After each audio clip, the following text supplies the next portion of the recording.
दोस्तों आंध्र प्रदेश का एक जिला लगता है कुरनूल और वहाँ की रहने वाली एक महिला होती है, उसका नाम होता है सुजाता। और दोस्तों सुजाता की एक बैंक होता है एनबीएस, और दोस्तों उसके अंदर वो काम करती थी। और दोस्तों एक दिन जब वो बैंक के अंदर काम करने जाती है तो साथ में वो अपने बेटे को भी लेकर चली जाती है। बैंक में काम करने के दौरान वो कहती है कि तुम यहाँ पर इंतजार करो और जैसे मैनेजर जाते हैं तो मैं उनसे छुट्टी ले लूंगी और इतने में जल्दी से तुम अपना काम निपटा लेती है। और दोस्तों बेटी बैठ कर वहाँ पर इंतजार कर रही तो इसी बीच में बैंक का मैनेजर वहाँ पर आ जाता है। दोस्तों बैंक के मैनेजर की नज़र उस लड़की पर पड़ जाती है जो सुजाता की बेटी होती है। और दोस्तों जैसे वो सुजाता की बेटी को बैंक मैनेजर देखता है और देखते ही उसे प्यार हो जाता है। लड़की भी उसे उतनी ही नज़र से देख रही थी जैसा कि बैंक मैनेजर उसको देख रहा था। दोनों एक दूसरे को देखते हैं, बातचीत का सिलसिला यहाँ पर शुरू हो जाता है और देखते ही देखते एक दूसरे से दोस्तों नंबर भी शेयर हो जाता है। फोन नंबर का जब शेयर हो जाता है एक दूसरे के बाद दोनों की बातचीत का सिलसिला शुरू हो जाता है। कोई नहीं जानता था यहाँ पर कि जिस बेटी को बैंक मैनेजर से प्यार हुआ है वो शादीशुदा है। ये कोई नहीं जानता था कि जिस बैंक मैनेजर से उसकी बेटी को यहाँ पर प्यार हो चुका है, माँ भी उसी से प्यार करती है, यानी कि माँ और बेटी का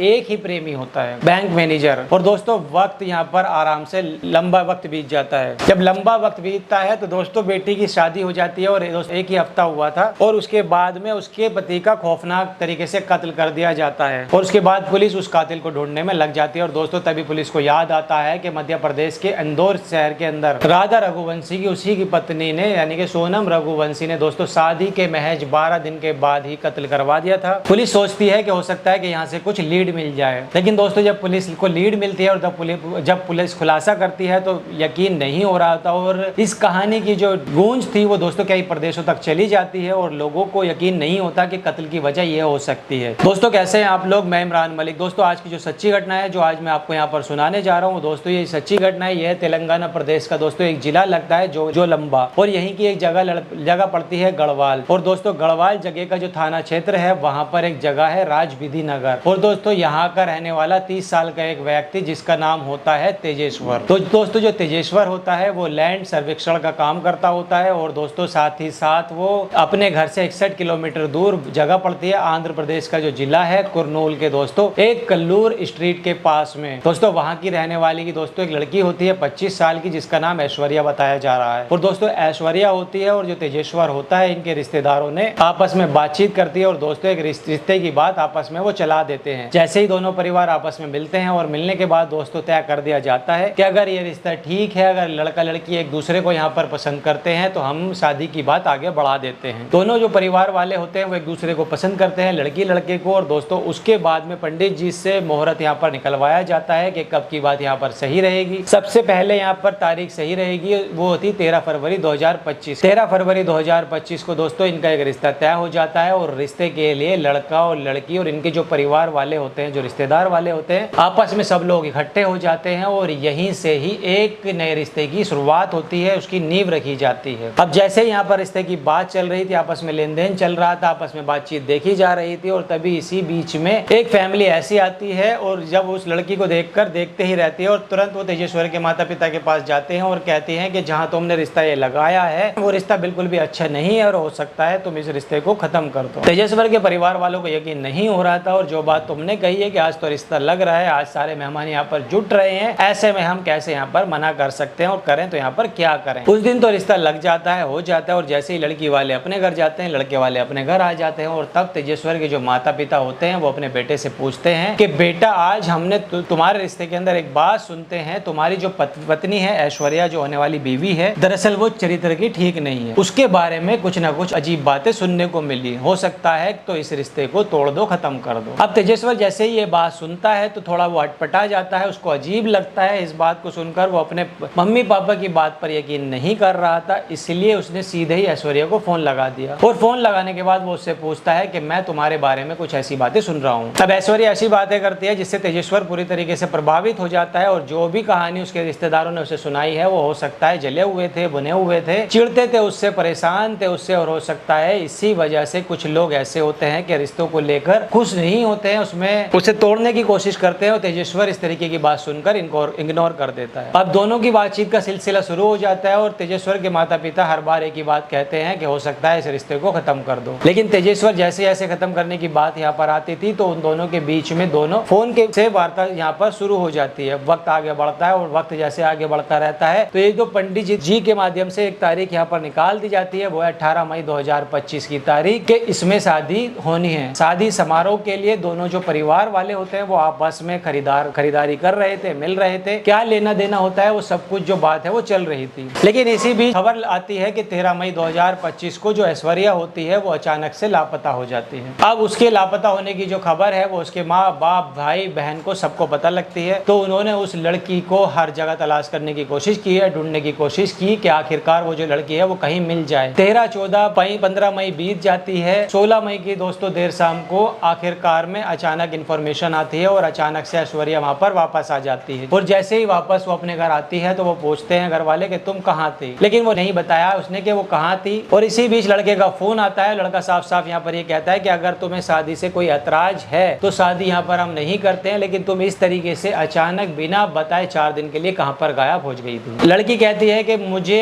ये जानकारी है कि तुम्हारे घर वाले अतिरिक्त दहेज की मांग कर रहे थे और मेरे घर वाले कहाँ से लाते। फिर से तेजेश्वर अपने माता पिता पर हावी हो जाता है और फिर तेजेश्वर कहता है कि शादी करूंगा तो इसी लड़की से करूंगा और किसी से नहीं करूंगा। आखिरकार 16 तारीख की तय थी। 16 तारीख को 16 मई 2025 को बीच पुल्ली एक जगह पड़ती है और वहां पर एक मंदिर होता है अनंजनी कुंड, और वहां पर मंदिर में जाकर इन दोनों का शादी समारोह हो जाता है। शादी के अंदर परिवार वाले और रिश्तेदार वाले जो होते हैं, जो बुलाए हुए मेहमान थे, वो सब वहां पर आ जाते हैं। धूमधाम से वहां पर शादी हो जाती है और शादी के अगले ही दिन जो दुल्हन का जो रवैया होता है ऐश्वर्या का, वो पूरी तरीके से बदल चुका था। अब जो तेजेश्वर था वो जब अपनी पत्नी के पास जाने की वहां पर कोशिश कर रहा था, उसके साथ में स्वागत मनाने की वो कोशिश कर रहा था, तो जो उसकी पत्नी होती है ऐश्वर्या तो उससे साफ साफ इनकार कर देती है और वो कुछ अजीब तरीके की बातें करने लगती है और उसी के सामने वो फोन पे बात करती है। और जब ये बात तेजेश्वर उसको देखता है तो उसे यकीन नहीं हो रहा था। जो माँ था और उसके पिता जो कह रहे थे कि काश वो उस टाइम पे ये बात मान लिया होते तो उसे आज ये दिन देखना नहीं पड़ता। यहाँ पर 18 को शादी हो जाती है, 19, 20, 21 3-4 दिन वहां पर बीत जाते हैं और कब कैसे करते 1 महीने का समय बीत जाता है पता ही नहीं चलता, लेकिन दोनों के बीच में जो वैवाहिक संबंध थे वो नहीं बनते हैं। आखिरकार 17 जून 2025 की तारीख आती है और दोस्तों 17 जून को दोस्तों कुछ लोग घर पर आते हैं और वो कहते हैं कि लैंड का यहाँ पर सर्वेक्षण करना है, और जैसे ही सर्वेक्षण की यहाँ पर बात आती है तो उसे यहाँ से लेकर चले जाते हैं। 3 लोग आते हैं यहाँ से कार लेकर, ये कार में बैठ जाता है और चला जाता है और दोस्तों उसके बाद ये लौटकर वापस नहीं आता है। घर वाले जब तेजेश्वर के लिए बातचीत करना चाह रहे थे, उससे फोन पर कांटेक्ट करना चाह रहे थे, लेकिन उसका नंबर बंद आ रहा था। तो आखिरकार घर वाले जो होते हैं वो परेशान हो जाते हैं और तभी उसका जो भाई होता है, तेजेश्वर का जो भाई होता है, वो सीधा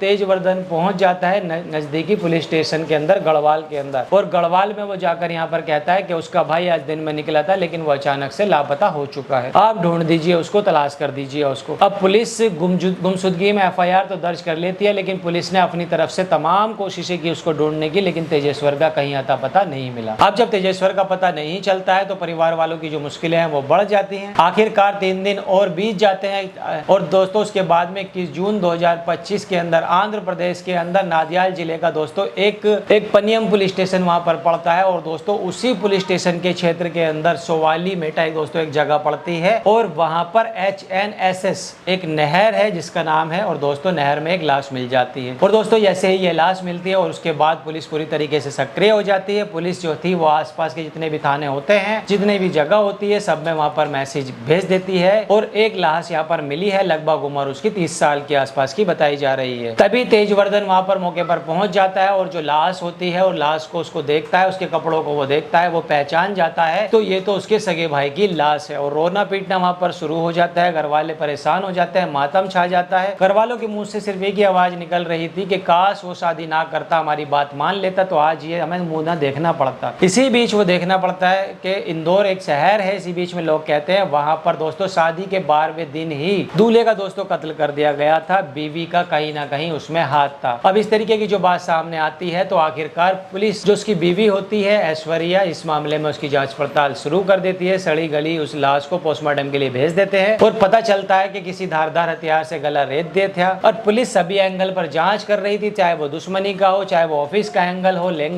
देन का एंगल हो, जमीन का एंगल हो, पड़ोस का हो, सभी एंगल पर पुलिस लगातार जांच कर रही थी, लेकिन पुलिस को कोई भी सफलता यहाँ पर नहीं मिल रही थी। और दोस्तों तभी पुलिस ने जो नई नवेल दुल्हन आई थी और जिससे 1 महीने पहले ही शादी हुई थी, ऐश्वर्या इसका नाम था, उसकी जब CDR निकलवाई जाती है, कॉल डिटेल निकलवाई जाती है, तो उस पर यकीन नहीं हो रहा था किसी को। दरअसल वो किसी एक व्यक्ति है जो कि NBFC बैंक का दोस्तों मैनेजर होता है और जिसका नाम ध्रुव शुरू वाला राव होता है वो शादीशुदा व्यक्ति होता है और वो उसने इससे कुछ ही दिनों में दोस्तों 2000 से ज्यादा बातचीत की थी फोन कॉल पर। 2000 उसने दोस्तों कॉल की थी और दोस्तों पुलिस कॉल करती है और कहती है कि इससे तुम्हारा क्या संबंध है बैंक मैनेजर से। और जब बातचीत होती है तो दोस्तों पता चल जाता है पूरी तरीके से कि वो उससे प्यार करती थी, वो उस शादीशुदा व्यक्ति से प्यार करती है। लेकिन जब पुलिस सीडीआर यहाँ पर निकलवा देती है तो दोस्तों उस बैंक मैनेजर की जो सीडीआर थी, जब बैंक मैनेजर की सीडीआर निकलवाई जाती है तो दोस्तों पता चलता है कि वो सुजाता से ही बात करता है। ऐश्वर्या से भी बात हो रही है, सुजाता से भी बात हो रही है यहाँ पर। और दोस्तों बैंक मैनेजर का दोनों माँ बेटी से प्रेम संबंध काफी लंबे समय से चल रहा था और दोस्तों दोनों एक दूसरे से यानी कि तीनों ट्रायंगल बना हुआ था, एक दूसरे से प्यार करते थे। और इसी बीच में दोस्तों ये पुलिस इस बीच में जांच पड़ताल शुरू कर देती है। तो दोस्तों आखिरकार पुलिस बेटी को हिरासत में लेती है और जब उससे सख्ती से पूछताछ करती है तो तब चौंकाने वाली बात सामने आ जाती है। दरअसल 2 लाख रुपए दिए गए थे नागेश, राजू और परशुराम को हायर किया गया था। ये कातिल होते हैं, सीरियल किलर होते हैं, इनको हायर किया गया था। ये घर आते हैं और दोस्तों भूमि का सर्वे कराने के नाम पर ये तेजेश्वर को घर से बाइक पर बिठाकर ले जाते हैं। अभी गाड़ी घर से कुछ ही दूरी पर गई थी उन तीनों की, रास्ते में जाने के बाद उसका गला रेत दिया जाता है और उसके बाद उसको आंध्र प्रदेश के नादियाल जिले के HNSS नहर में उसको फेंक दिया जाता है। हालांकि उसकी जो लाश है उसको जमीन में दफनाने की बात की जा रही थी, लेकिन उन्होंने रिस्क नहीं लिया, उन्होंने सीधा लाश को नहर में फेंक दिया ताकि वो बहकर कहीं दूर चले जाए। और उसके बाद जब पुलिस को लाश मिलती है तो पुलिस सक्रिय हो जाती है। आखिरकार पता चलता है कि माँ और बेटी ने बैंक मैनेजर के साथ में दोस्तों मिलकर तीनों ने ये कत्ल कराया था। लेकिन जब पूछा गया कि कत्ल आखिर क्यों कराया गया तो उसके पीछे वजह निकल कर आई। वो बैंक मैनेजर खुद शादीशुदा होता है और इसीलिए वो शादी तो नहीं करना चाहता था इनसे और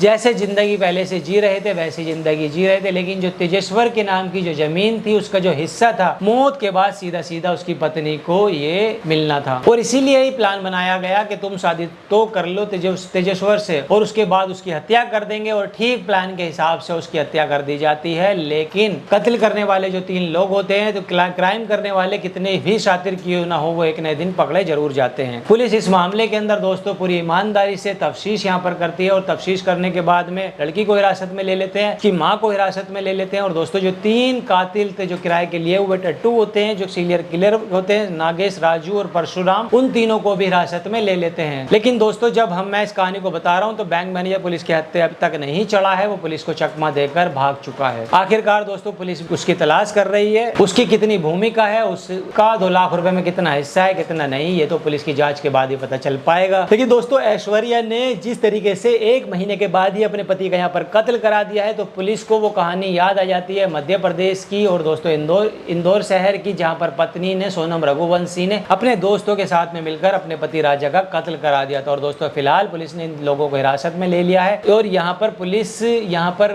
अपनी कार्रवाई अब कर रही है। अब ये तो आने वाले वक्त में ही पता चल पाएगा कि बैंक मैनेजर कब गिरफ्तार होता है कब नहीं। तो दोस्तों लगातार देश के अंदर ऐसे मामले निकल कर सामने आ रहे हैं कि कैसे लगातार पत्नियां अपने पति का कत्ल करा रही हैं। अगर उसको केवल जमीन का ही लालच था कि माँ बेटी को दोनों को उसका आदर्श मिल जाएगा तो इसके चक्कर में तेजेश्वर की बलि चढ़ा दी जाती है, वो बेमौत मारा जाता है। दोस्तों फिलहाल इस वीडियो में इतना ही। आपकी इस पर क्या राय आप हमें कमेंट करके बताइए। वीडियो कैसी लगी, वीडियो को लाइक कीजिए, चैनल को सब्सक्राइब कीजिए। तब तक मिलता हूँ अदर वीडियो में। जय हिंद।